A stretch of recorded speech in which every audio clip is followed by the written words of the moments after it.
thank you. No, it was funny because I've been coming to Graph Expo for 3 years. The first year it was just me from Piggy Balls tweeting. There was really nobody else from Piggy Balls tweeting.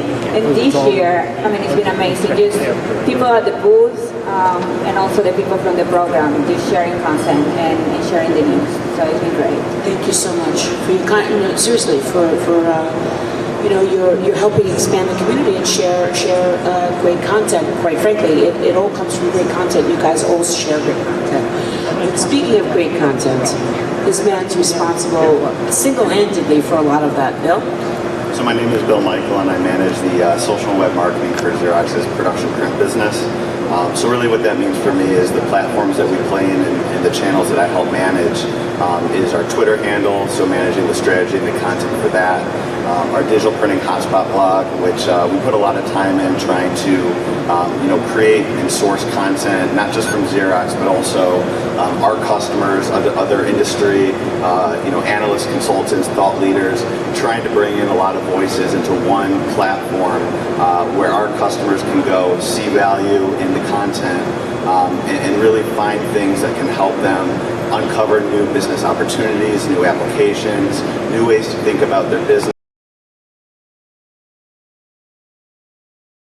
Think of a digital printer that I play in. On top of that, we have a YouTube channel that I help manage content, working with our different product teams to really make sure that we have video content on the web that showcases a lot of the technology solutions that Xerox offers. And that's at Xerox Production. Yep. Twitter is at Xerox Production, and the blog is Digital Printing Hotspot Blog. And you also have the other account that I call the Big Mama. It's the Big Mama at Xerox. That's at Xerox Corp. It actually just changed over to just at Xerox. Oh, well, I guess you know that and I don't. Yeah, that one has over 100,000 followers, and anytime I get a retweet from that one, I'm like, thank you, Big Mama. I love the Big Mama. But my Big Mama woman's not behind it anymore. It changed. Right? It has, yeah. We have a lot of really, really talented young professionals that are really interested in social media, and it's a very hot place to be. A lot of people are very interested in that.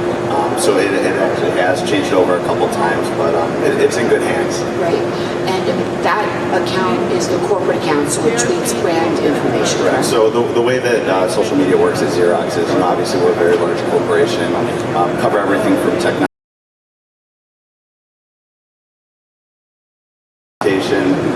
You really name it, it sort of spans the gamut. So for us, it doesn't really make a lot of sense to have just one account tweeting a lot of different information that might not be relevant to our audience. So we have different country accounts, different line of business accounts, and then obviously the corporation has a main account to tweet general brand awareness and company news.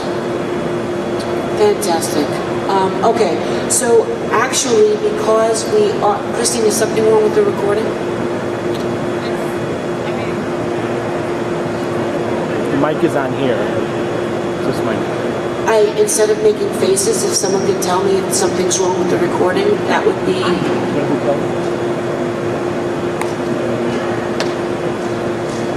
We're live, so if someone wants to tell me if something's wrong with the video... I don't see anything.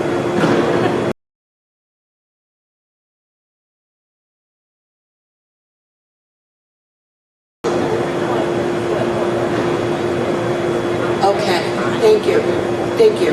I mean, you're all looking at like there's a crisis going on over there, right? I'm not crazy, right? They were looking like there was a crisis. Okay, there's no crisis. Sorry for the temporary crisis delay. Okay, yes, because all the people watching at home are probably can't hear something or whatever, so I think that's what that... No, thank you for trying to figure that out. Okay, so because we all were print chatters, and I did put this out to social media to ask questions, I'm literally going to ask all their questions. So this is from Todd Cordhill. Social media is useful for brand awareness, lead generation, and recruiting advocates. How do you coordinate all of this? Start with Joanne. All right, so Avanti is a slightly smaller company than Pitney Bowes and Xerox, so the coordination is much easier because I'm coordinating myself.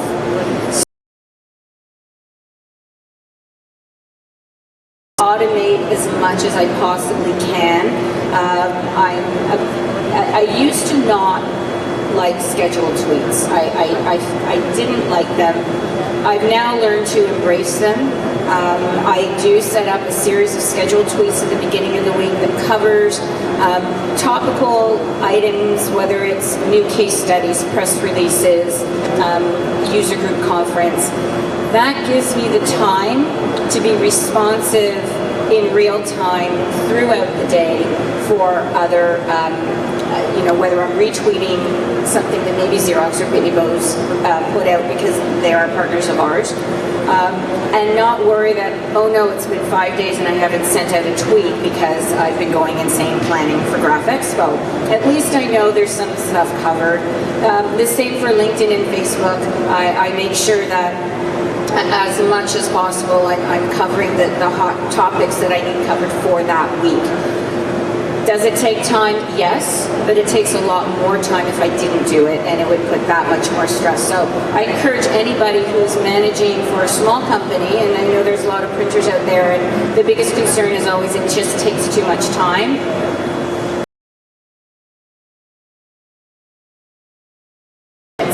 To schedule, I keep a master list of a whole bunch of scheduled tweets, and I just decide which ones I want and update what's necessary. Thank you, Martha.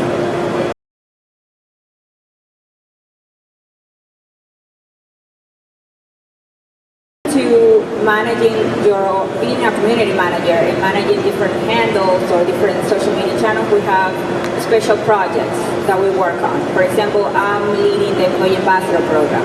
I have another member of our team that leads the social selling, which is more tied to lead generation and finding opportunities for leads and for sales and things like that. We have another member that is in charge of building those relationships with influencers. So we have special projects, right?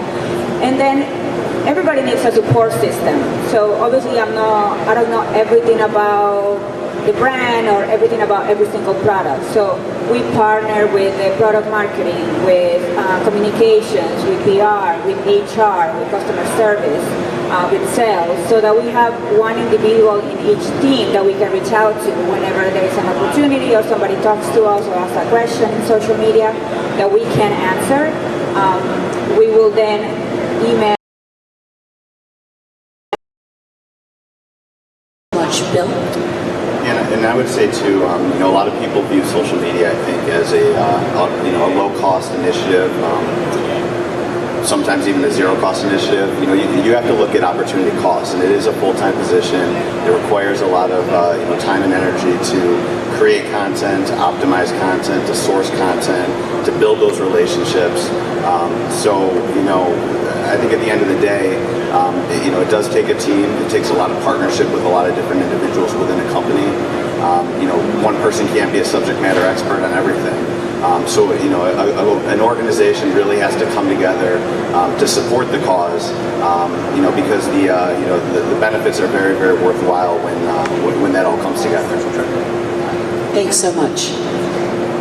Okay, this is from Convertible Solutions, Roberto Blake, and Village Print. I combined their questions.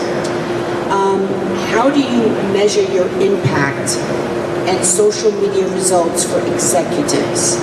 What does your company consider ROI, and are you using any tools for tracking and reporting? So let's start with you, Bill. And I do see V from Domtar has just, finally her taxi has delivered her. So she'll speak in the panel in a second, and then we'll get to ask her this question as we go along. Yeah, so that's one of the advantages, I think, of digital marketing is you put it out there and you can immediately measure it. And there's a lot of really great tools that are out there that exist that you can either pay for or that are free that allow you to do that tracking. But what we do at Xerox is we try to have an understanding of the different types of content that we're scheduling, that we're talking about. about what the optimal times are with our audience of when we should be talking, what type of content is really resonating with our audience, whether it's a video, whether it's an infographic, whether it's a case study, whether it's something that we're talking about for an inkjet product, a workflow product, a substrate, really trying to segment at the most granular level every piece of content that we have, by tagging content to understand really what the engagement level is, what the reach is, what types of conversations are coming out. And the other thing too is, a lot of times social media, a lot of times people view social media as a megaphone, and it empowers you to have a megaphone and to talk, and whoever talks the loudest is perceived to be the winner. That's not always the case in social media. So what we really try and focus on too is conversations. How much of what we're putting out there and discussing and promoting is actually generating real live conversation and interest with people. And V, welcome. I'm really sorry you had trouble with your taxi this morning. I apologize for being late. It's no problem. I'm really glad you made it. So let's just we'll do a little recap. The first question I asked everyone was who you are and what you do, and what social media channels you manage for your company. And if you could answer that, and then I'll ask you the question that I just asked the panel. Okay, perfect. I'm Vanessa Carr. I go by V, and I work for Domtar Paper. I am in the marketing group, the director of marketing. So our primary channel is the paper merchant through to designers and printers. We manage at Domtar Paper, which is more of our corporate website where we talk about everything from sustainability to design-focused things, the environment. And then we also operate at Blue Line Chat, which is where we are more focused heavily on the design and print community, where we share more inspirational type content. And that's sort of those are the social handles that we operate.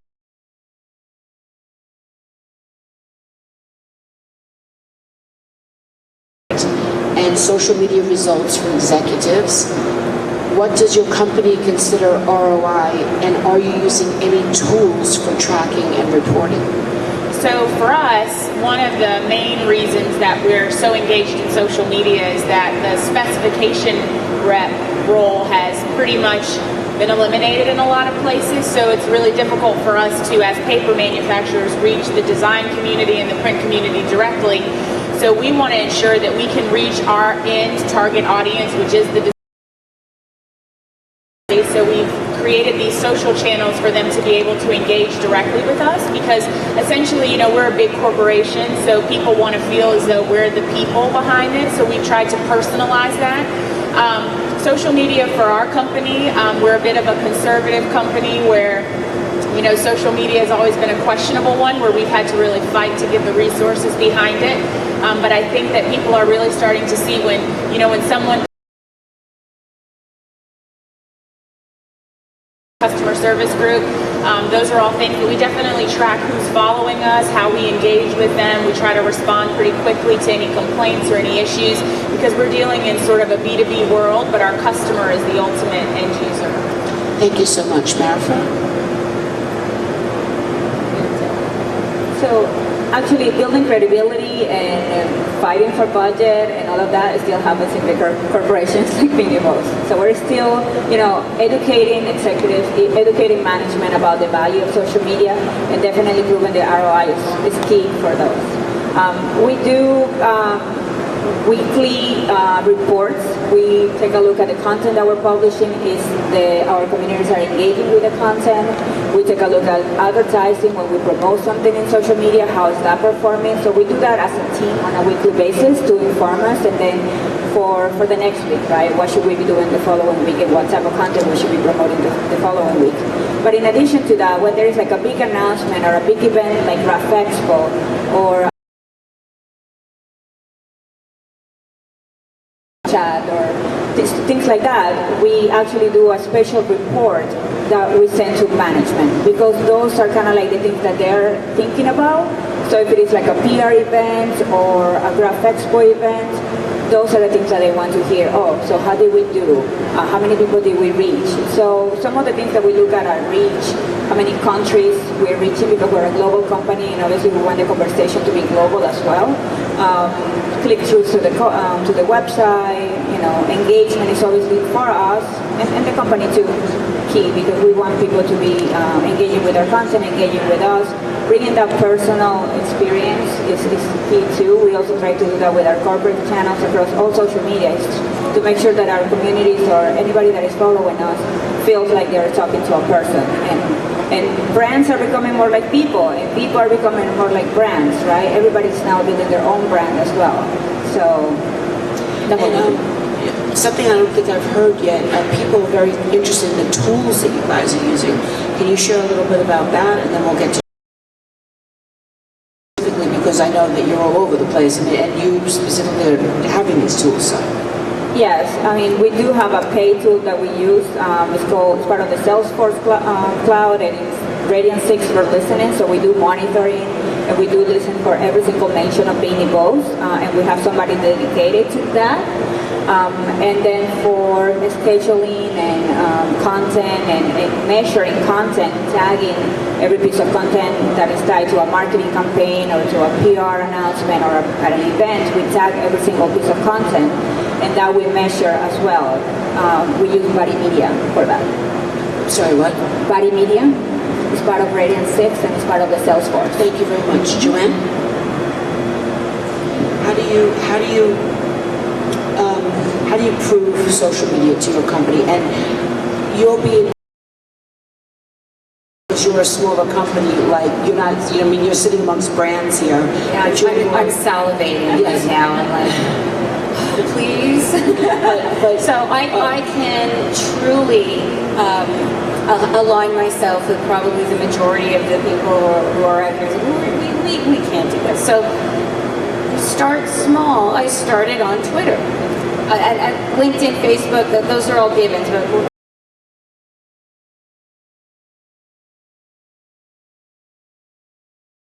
involved, and now we use Hootsuite. And as I mentioned, I've begun scheduling tweets. It's baby steps. You cannot do it all at once. I would love to use Radiant 6. I would love to have these tools, and we will get there one day. But in the meantime, I leverage all the dashboards, I leverage all the data. There's a huge amount of data that you can get out of a tool like Hootsuite, which is free, unless you want definitely a much more, if you have multiple social media handles, such as I do. I now have a paid subscription. But again, very affordable, and I'm not a Hootsuite advocate. It's like $9, $10 a month. Yeah, it's very reasonable, and you can, and it'll measure Facebook, it'll measure LinkedIn, it'll measure Twitter, sort of the three big ones, and it measures Google Plus, and I think now Instagram now as well. We haven't even talked about Instagram, so you can post to Instagram through Hootsuite. So there's lots you can do just through that, and I encourage anybody who's a small company, just start with that. That's enough to get you going and to give you the data that you need. When I do get a retweet, let's say from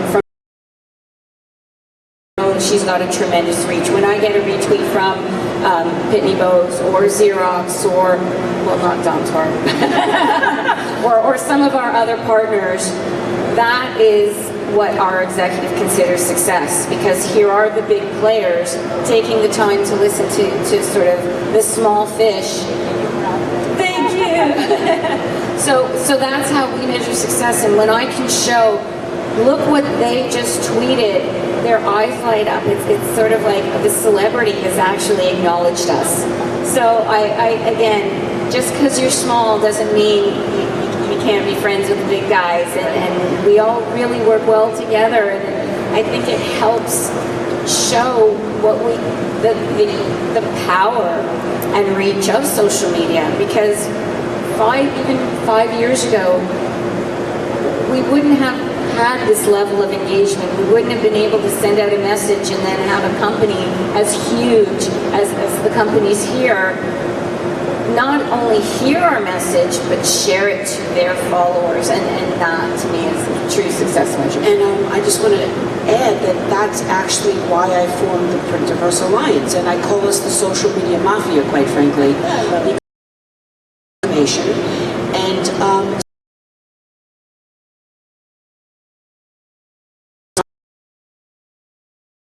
participation, and the bigger companies benefit because all the people following the smaller companies are so excited that the bigger companies are sharing information that everyone starts following each other. I just want to add one thing. For some of our customers, we're the big company.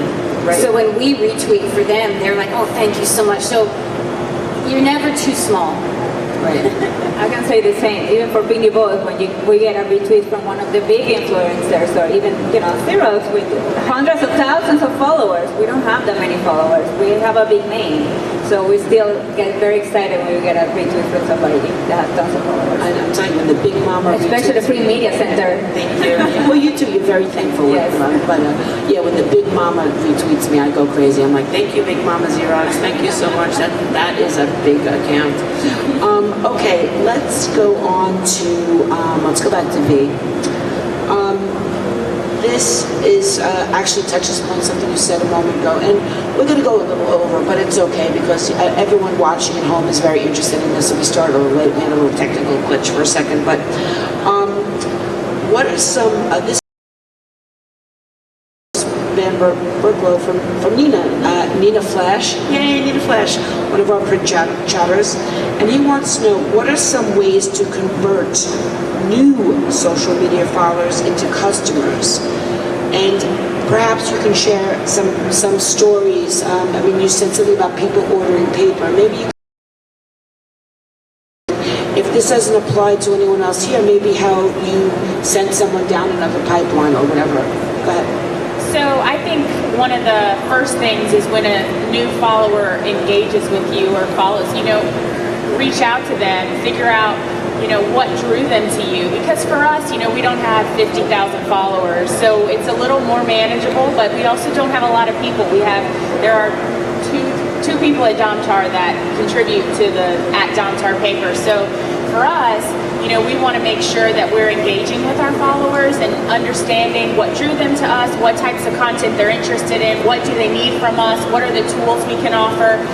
So we spend a lot of time sort of engaging with them. So the Blue Line chat, that's one that we wanted to start that one to engage directly with designers. So you mentioned Instagram. So we launched our Instagram account about 2.5 months ago, and we've really focused on content that is specific to the folks that are following us, which is the design community and the print community. Because sometimes with a large corporation like Dom, content topics, so sometimes people aren't interested in every single aspect of what we have going on. So we want to make sure that we target the information and share what's relevant to them. And if they do have an issue or if they do ask us a question, we want to make sure that we're engaging directly, quickly. Because when someone sends you a tweet to a black hole, it's like the worst thing that can happen. Yes. So, somebody in my LinkedIn group, people post about companies all the time, and usually they're not there they're there because they've kind of not getting a response from a company. They basically reach out to the community and they say, okay, my customer service guy is not, woman, whatever, is not getting back to me. Who out there knows what the hell this problem is? And I tell the companies when I see these things, I don't interfere in the post. It's a fair post, but I let them know there's people talking about you there, and I cannot tell you that there are major brands out there who have no mechanisms for monitoring or responding. Nobody wants to respond. Nobody knows who's responsible for responding. That's not the same for a smaller company. The smaller company should have instant response. I remember I was at an event with a major brand and happened to be sitting next to one of the big guys, and somebody asked a question about a specific machine, and he said, don't worry, I'll make a phone call. 3 days went by, I'm like, dude, nobody answered. He went ballistic, and in the next day, there was a meeting and a policy set, because 3 days in social media is an eternity. They're gone. They're somewhere else. They're getting that answer from someone else. They're buying that paper from someone else. They're buying that machine from someone else. They're getting their software from somebody else. So you need to monitor these things constantly. Bill, any experience converting social media So just everyone make sure that people at home are having problems hearing us, so just speak a little louder. So I think there's a couple things that we could talk about and a couple things we could look at. One of them is how do you turn new followers into customers? Another is how do you enhance relationships with existing customers through social media? And there's obviously a lot of different channels to do it. So the example the one thing that I always tell our salespeople and our marketing people is the number one rule basically about social media, if you're representing yourself and not a brand, is just to be honest, just to be open, just to be transparent and be upfront. So there's a lot of conversations that take place on LinkedIn where people are honestly looking for and soliciting feedback, and recommendations from their peers, whether it's on LinkedIn, maybe it's through comments on a blog, maybe it's in a community forum. There's opportunities where we can offer, and our sales reps and our marketing people can offer support and offer their input, as long as they're honest and they're upfront and they let the person know where they work, and just try to be helpful. And that's the one thing that I always try to say to them. The other channel is obviously through Twitter, and in regards to new followers and to customers, similar to what Joanne said, a lot of our customers are very, very, very small print shops. They don't have that many followers. They might have good content. It's just very hard for them to get the exposure. So one of the things that I always try to do is make sure that when we do have a customer or a prospect who is following us on Twitter, take a look at their company website, see if they have a blog, see what type of content they have. And a lot of times it's content that I want to share.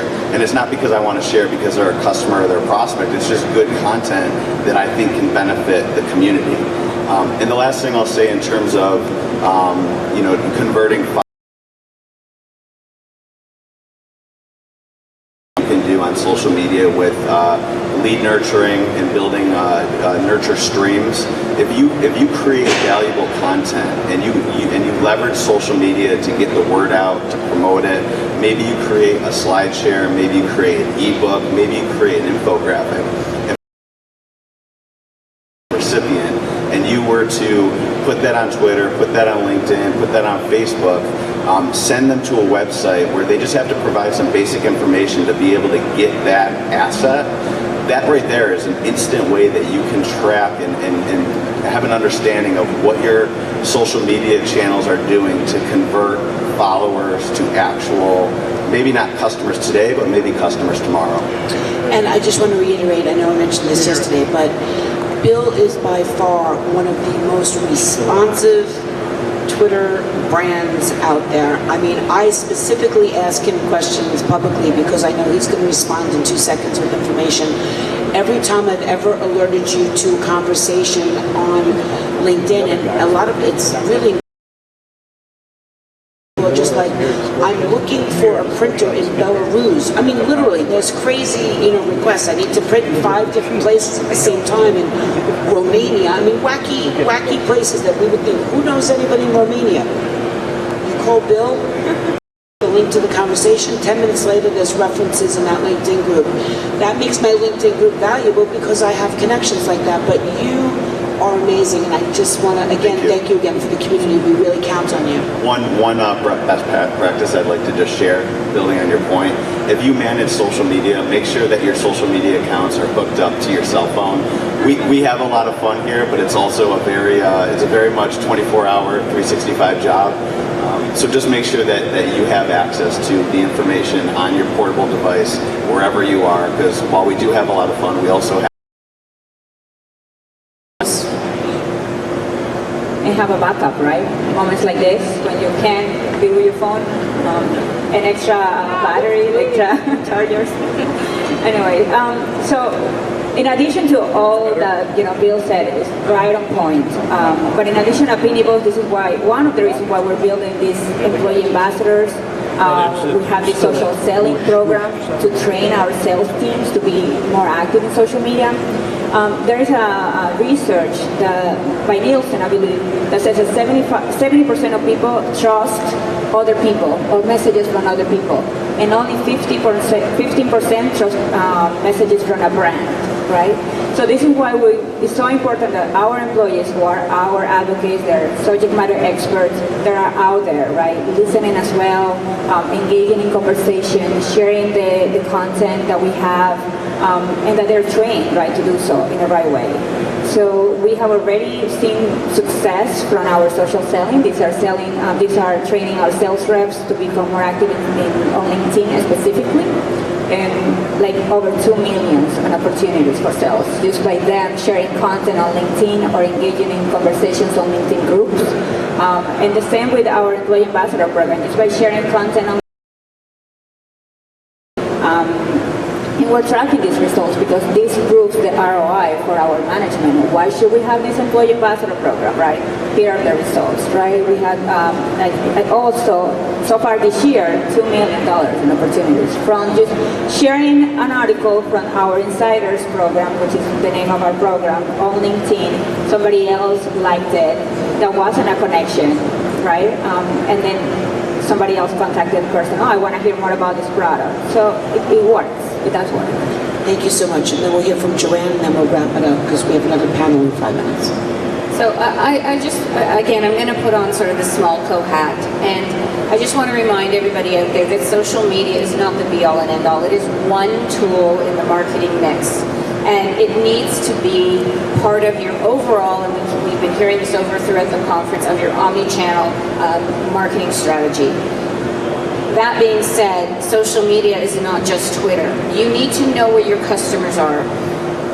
A lot of what we found is a lot of the printers, and especially some of the smaller printers, they don't really embrace Twitter, but they like LinkedIn. So if you know where your customers and your prospects are, that's where you should focus the bulk of your social media efforts.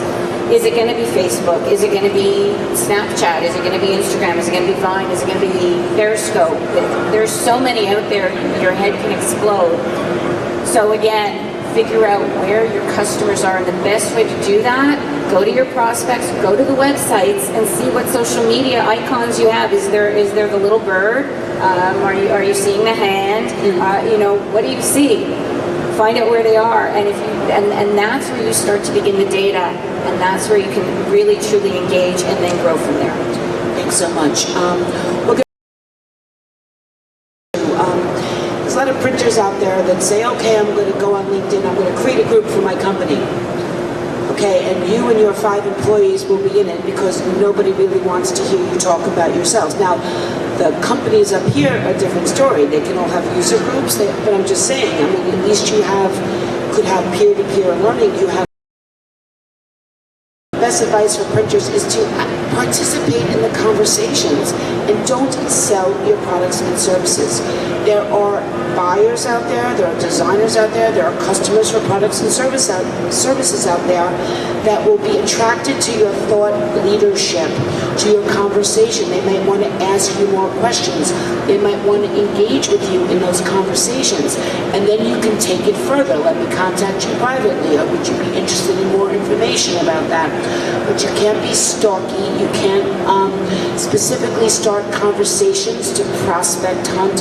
Especially in my group, I will delete that conversation in 2.3 seconds as soon as I see it. Just be yourselves and don't just participate in social media, not selling media. Just try to remember that. So I really want to thank everybody so much for joining us today. The information here was valuable. Everybody should be following at Avanti Systems, at Pitney Bowes, at Xerox Production, at Domtar Paper, and at Blue Line Chat. And get in touch with them. They have other things going on. Marifer has the Power of Precision Chat the second Thursday of every month at 8 p.m. Eastern Time. You have the last Thursday of every month Blue Line Chat at, do we know what time it is? 2 o'clock. 2 p.m. Eastern Time.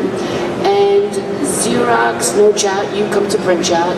Avanti comes to Print Chat. Everybody should come to Print Chat. We all come to Print Chat. Which is usually 4 p.m. Eastern Time on Wednesday, but since they take my Wi-Fi away today at 3 p.m. Central Time, there might not be Print Chat today. Out there, chat amongst yourselves, enjoy your leaderless free time, and thank you all so much. I really appreciate your time. Thank you, Deborah. Thank you.